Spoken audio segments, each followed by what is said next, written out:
Hello again. So recently I got an interesting email from PlayStation saying, hey, we have our yearly review recap. Now, a lot of you might have gotten this if you play through PlayStation. If you're an Xbox gamer, then you're not going to know what the hell I'm talking about.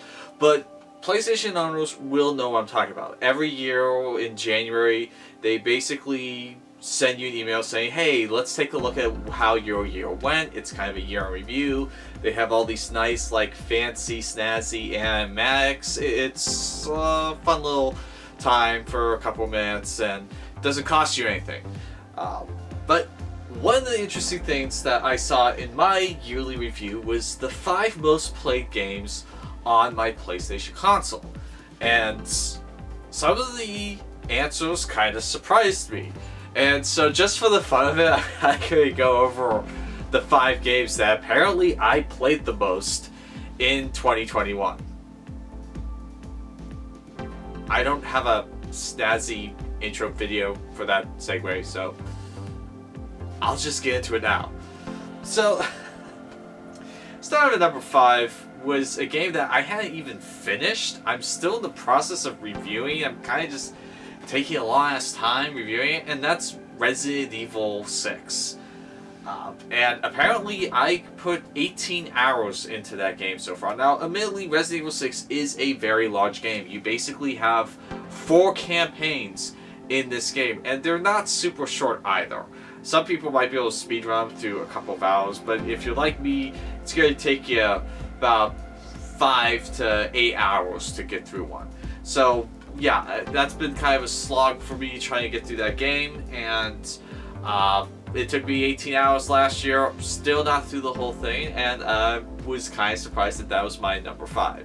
Now, at number 4 is one I'm not surprised, because when I got this, I shot through that thing as quick as humanly possible, and that was Marvel's Guardians of the Galaxy.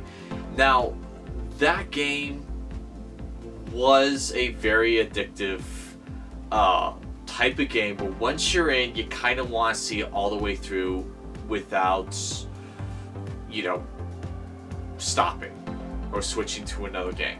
And I absolutely had fun with that game. Apparently I spent 20 hours in that game, which shows you just how long that game actually is. It's not a short game, and I did not replay any of the levels, so it took me about 20 hours to get through that campaign, and that was a surprise.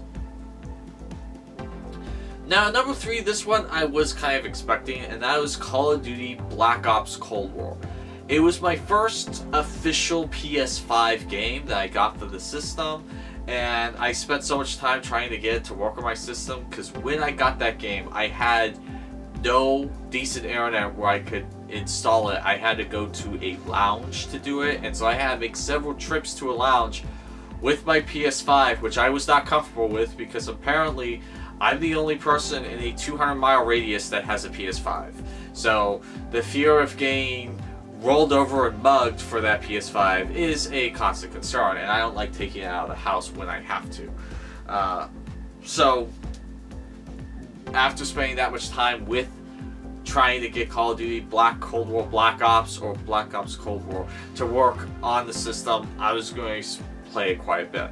And I played through the campaign only once, but I did play through the multiplayer component quite a bit. I haven't even really touched the zombies mode that much, and apparently I spent 22 hours in that game. So I guess a good job, Activision, for making that game replayable and enjoyable to experience each and every time.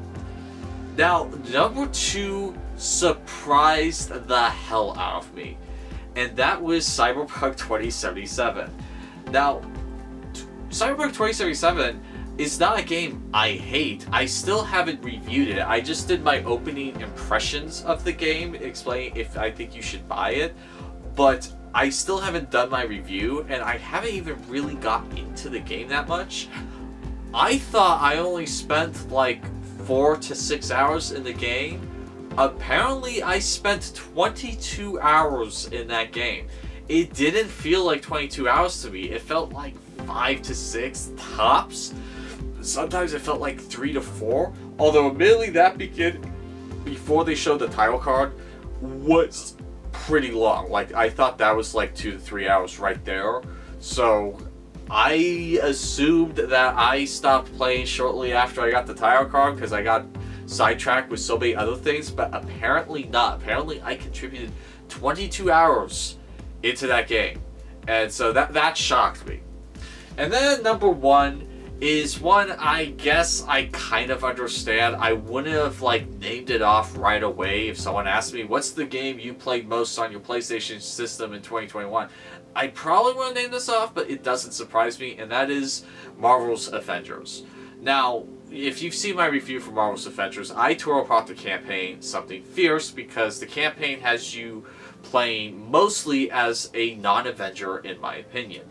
But once you get out of the campaign, once you actually get to play the individual missions that they have all the multiplayer surrounded around, and you can actually play as a character you want to play, you know, an actual Avenger, it's a lot of fun. And I had a blast leveling up Iron Man, and I loved getting all of the additional movie suits, although those are ridiculously expensive, and leveling up different characters. And apparently I spent 66 hours in that game last year, which it didn't feel like it to me. A lot of the time though, fair warning, was me just going in once every Thursday, grabbing that free item in the marketplace, and then getting out. So I don't know if that I would think that counts a little bit, and play maybe one mission. So it was a little tiny things all stacked up in the end. But apparently I spent 66 hours in that game. So yeah, those were the 5 games I played most on PlayStation, which kind of surprised me. So there's no point in this video. I just thought it was kind of a fun thing to talk about, and yeah, that's pretty much about it. So more substantial videos will come in the near future. This is just me shooting the shit right now. So my name's Christopher Connor. This has been a short little video of 11th hour reviews, and that will be all.